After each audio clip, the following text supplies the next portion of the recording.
Olá, bem-vindo à 8ª temporada do PQU Podcast, o podcast para psiquiatras em formação.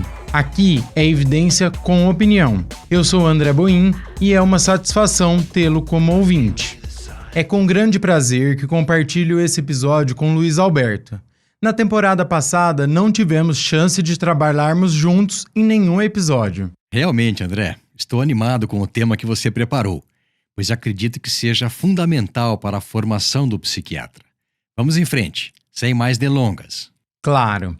Ano passado, enquanto cursava minha formação de cuidados agudos e intervenção precoce no Hospital das Clínicas da USP de Ribeirão Preto, fiquei responsável por coordenar o grupo multifamiliar do ambulatório de primeiro episódio psicótico. Inicialmente ele era presencial, mas com a pandemia do Covid, foi mantido de forma remota. Experiência bacana. Certamente houve muito aprendizado nesse período. Realmente, durante e após a residência, em vários cenários sempre tive interesse no impacto da dinâmica familiar no processo saúde-doença do paciente psiquiátrico. Tenho percebido no consultório que esse olhar atento para a família me auxilia na condução de casos, principalmente nos mais graves. Diversos eu encaminho para a terapia familiar e isso muitas vezes é um diferencial na condução. Isso mesmo, André. A minha experiência, tanto em grupos de psicoterapia quanto no atendimento de familiares de pacientes com transtornos mentais graves, reforça o que você está dizendo. Mas o que você encontrou na literatura?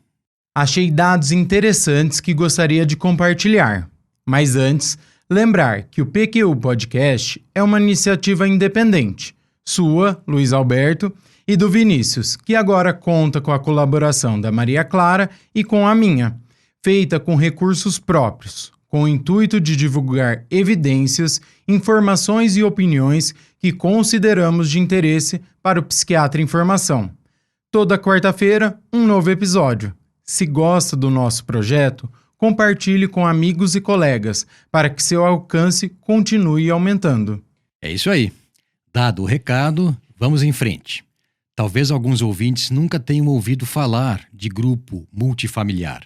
Então seria importante explicar do que se trata. Esse é um bom começo. O pioneiro da psicoterapia de grupo foi o médico americano Joseph Pratt, em 1905. Devido à alta demanda de pacientes com tuberculose em seu ambulatório no Massachusetts General Hospital, em Boston, e à escassez de recursos, ele incluiu no segmento dos pacientes reuniões em grupo nas quais explicava o plano de tratamento. Ele observou que os pacientes se identificavam por estarem acometidos pela mesma doença, o que favorecia a união e camaradagem entre eles. Aquilo que foi criado tão somente para contornar a escassez de tempo e alta demanda por atendimentos, levou-o a concluir que a terapia em grupo era parte essencial do tratamento. Legal, eu já conhecia essa história.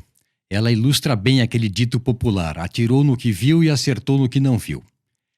E quando foi que tal modalidade de tratamento foi introduzida na psiquiatria?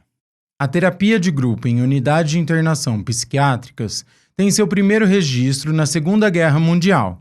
Karl Menninger, nome de destaque da psiquiatria americana, nesse período ficou tão impressionado com os resultados da abordagem que a considerou a maior contribuição da psiquiatria militar à psiquiatria civil. Não me causa estranheza essa reação do Menninger. É mesmo impressionante como a terapia em grupo funciona, em alguns casos sendo até mais eficaz do que as psicoterapias individuais. Como parte de minha formação em psiquiatria, tive bastante contato com grupos de pacientes internados no pavilhão de agudos masculino do Hospital Santa Teresa, coordenados por mim. Depois, já na prática clínica privada, participava de grupos com o meu pai e com o Dr. Luiz Paulo Bekele. Mais adiante, até entrar para a vida associativa, conduzi 3 grupos de psicoterapia semanais no meu consultório por pelo menos 10 anos. Mas chega de falar de mim e da minha experiência com grupos, mesmo porque o tema desse episódio é um tipo específico de grupo, o multifamiliar. E você ainda não explicou do que se trata, André. A terapia de grupo multifamiliar se inicia com o desenvolvimento das escolas de terapia familiar, com base em trabalhos de pesquisadores sociais, como do antropólogo e cientista social britânico Gregory Bateson, entre outros. Na década de 70, o psiquiatra, psicanalista e terapeuta de família canadense Ross Speck se deu conta de que a terapia familiar de pacientes com esquizofrenia, em alguns casos, não era suficiente nem eficaz, pois certos componentes da dinâmica do processo extrapolavam o âmbito familiar. Por essa razão, ele começou a fazer reuniões de amigos, familiares e parentes desses pacientes, a fim de discutir alternativas para o problema.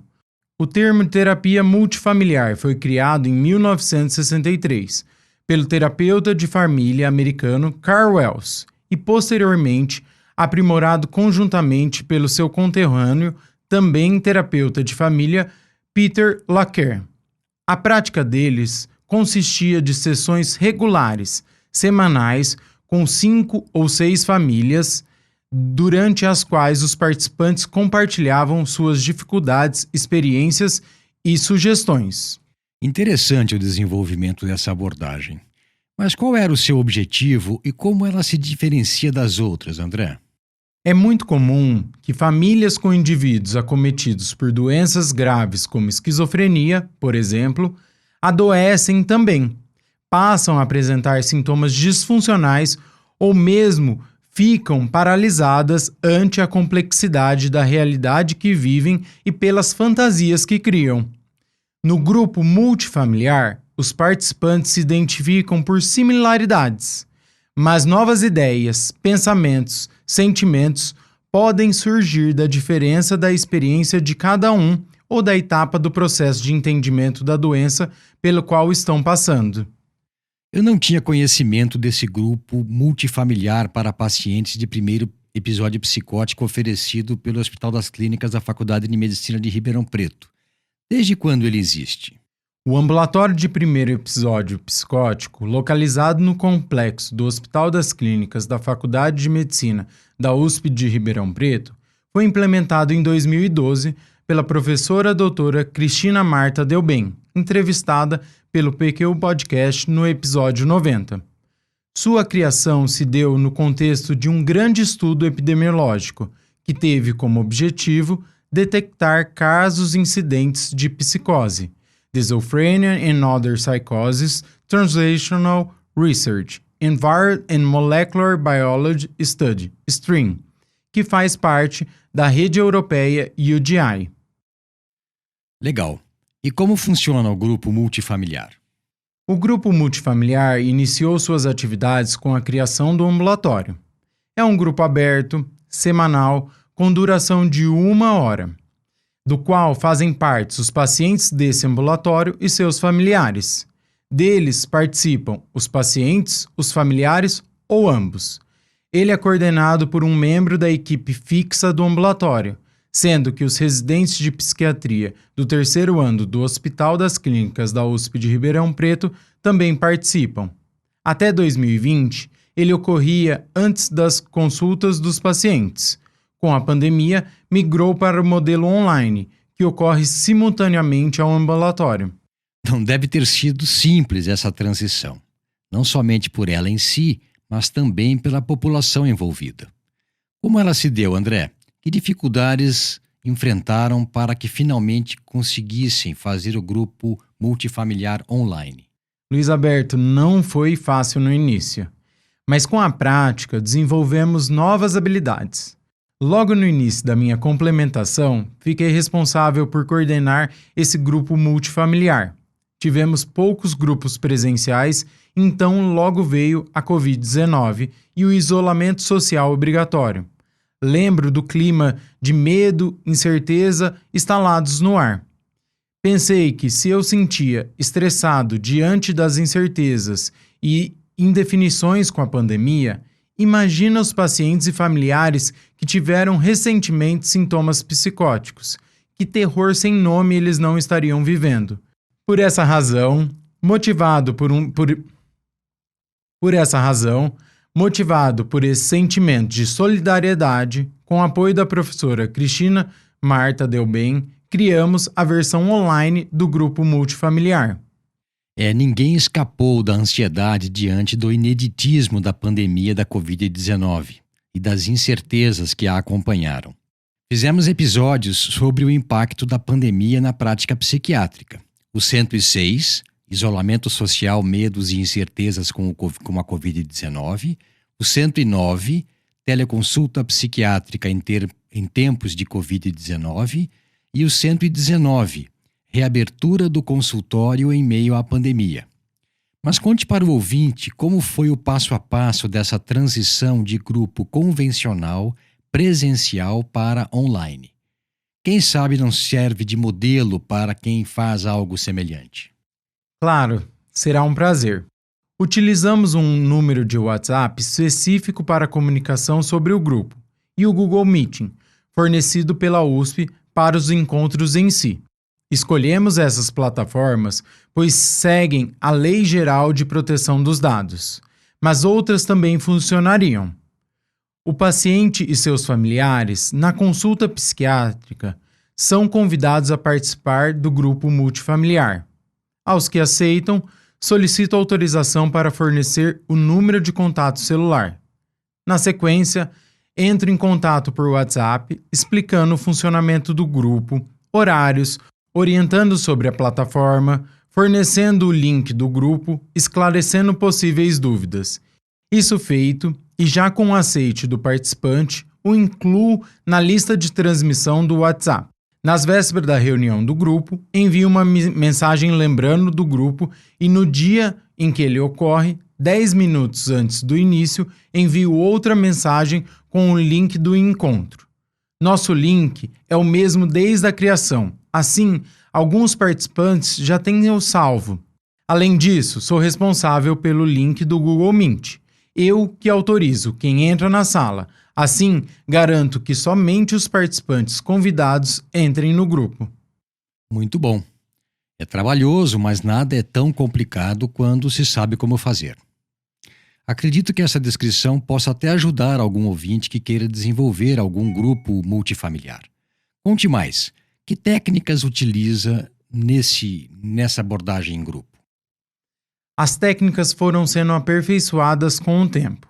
O grupo se inicia com o compartilhamento de uma tela e com as regras do grupo, a saber, horário de início e término, que não é permitido gravar ou tirar foto, a não ser que peça autorização e todos aceitem, que o que se fala no grupo fica somente no grupo, que cada participante conte onde está e apresente quem participará do grupo, mesmo que não esteja sendo focalizado pela câmera.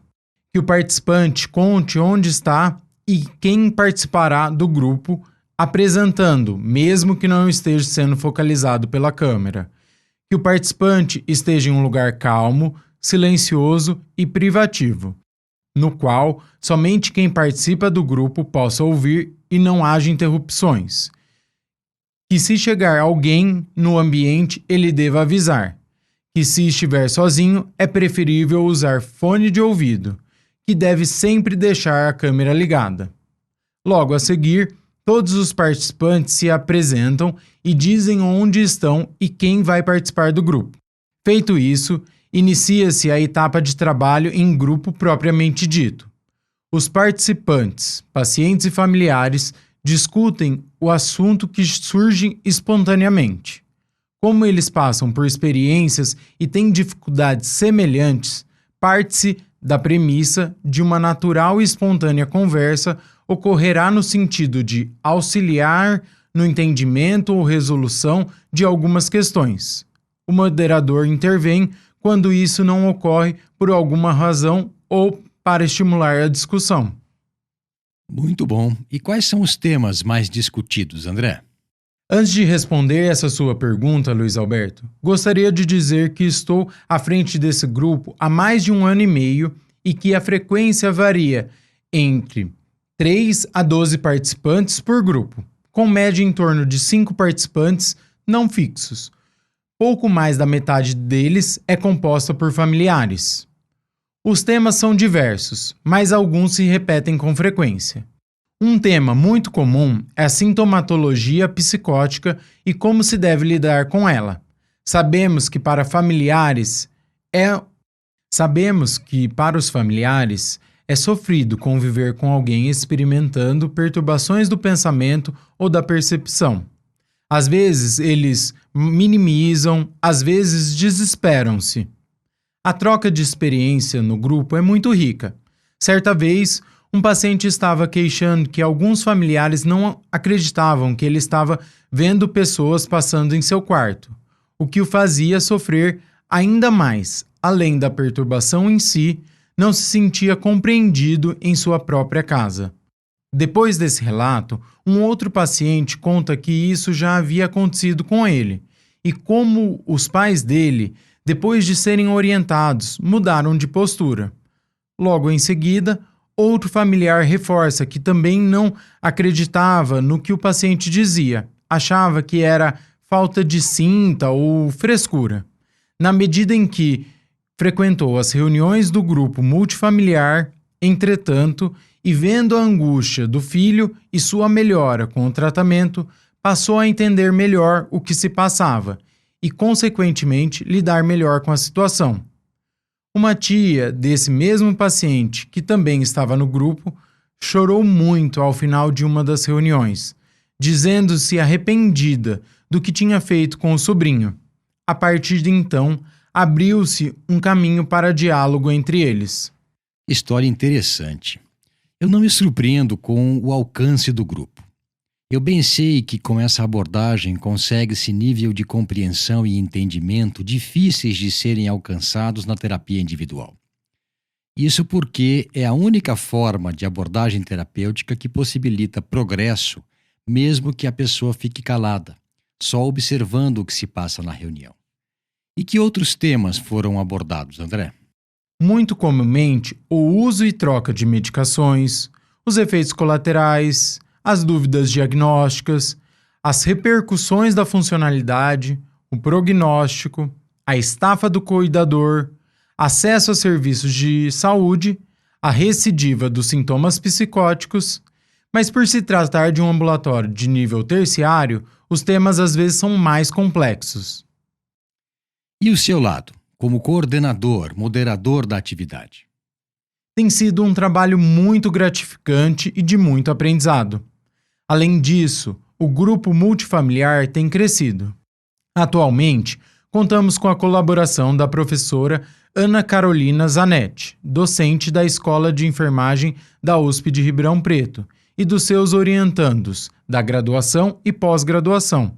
Com a participação da enfermagem no grupo, acrescentamos uma atividade laboral.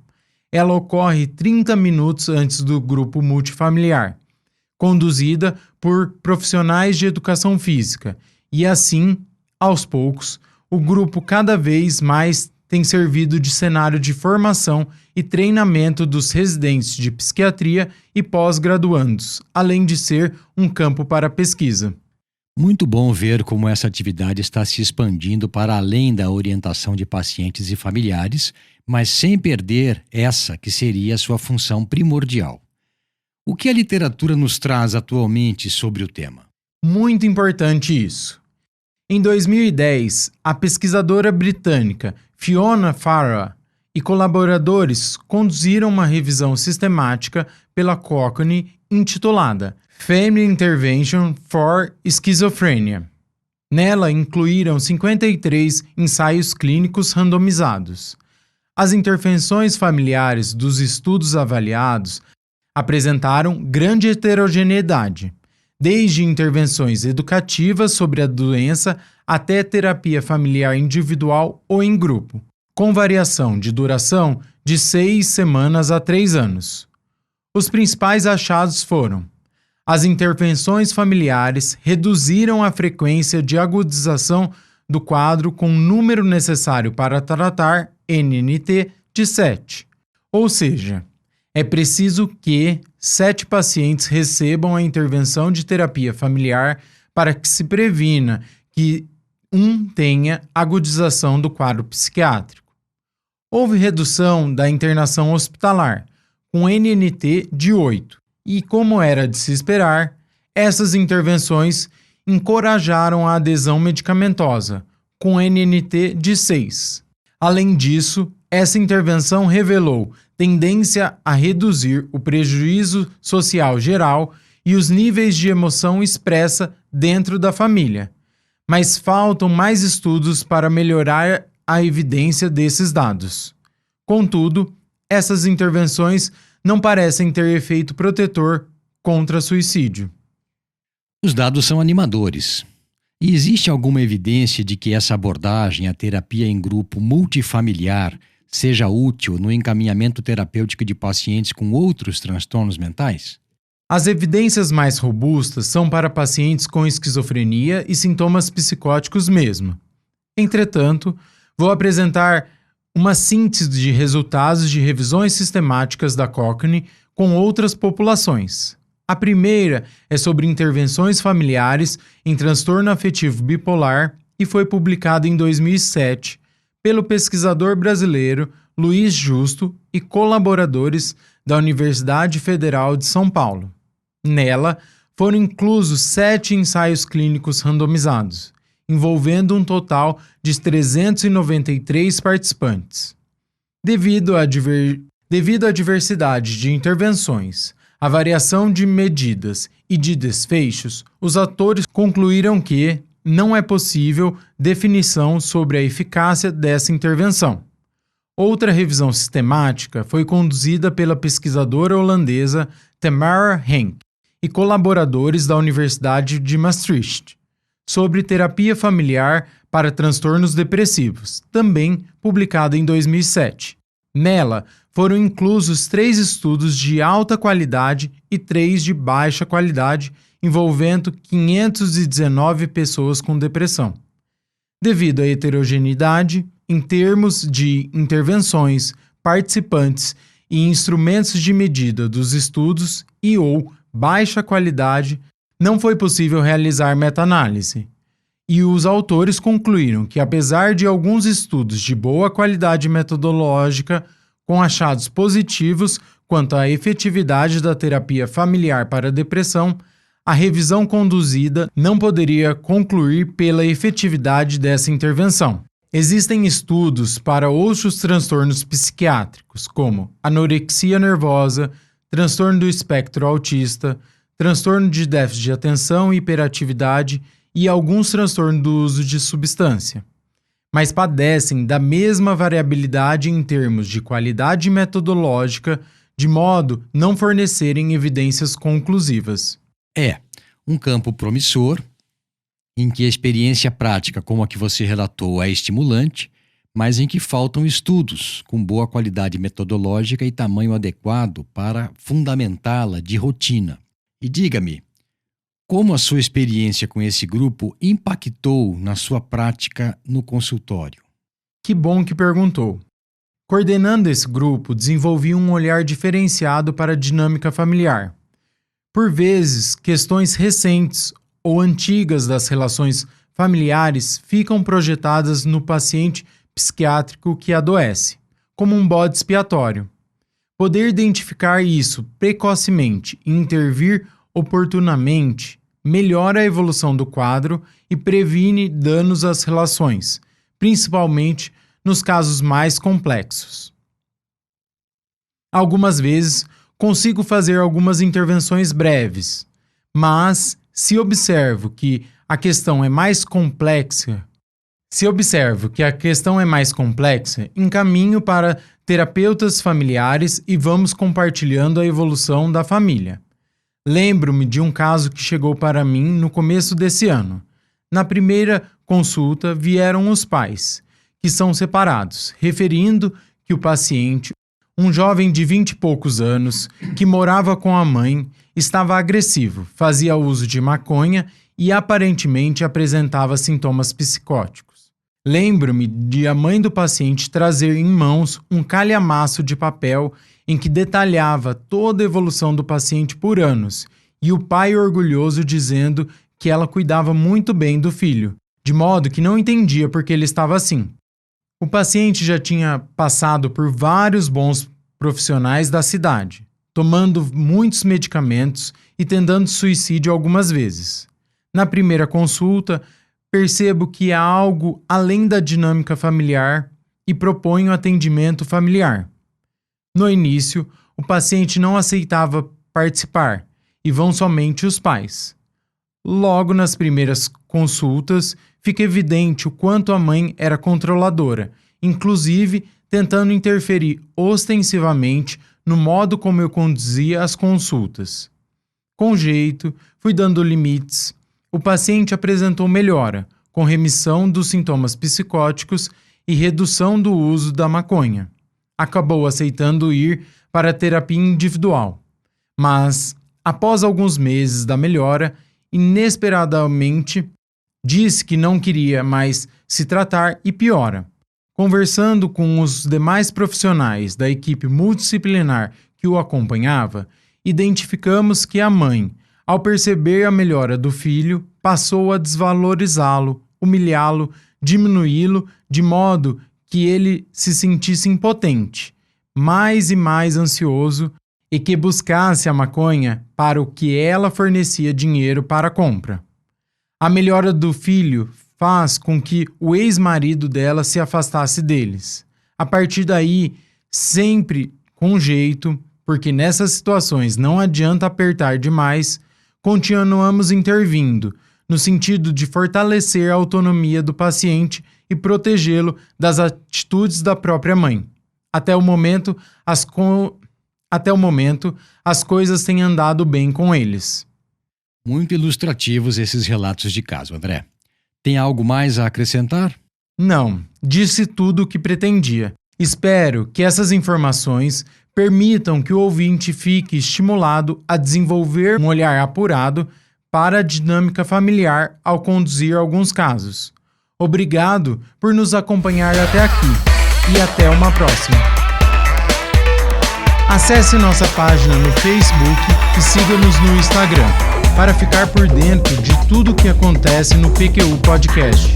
Confira em nosso site www.pqpodcast.com.br todos os episódios já publicados com as respectivas referências, organizados por data, autor e sessão. O PQU Podcast agradece a sua atenção.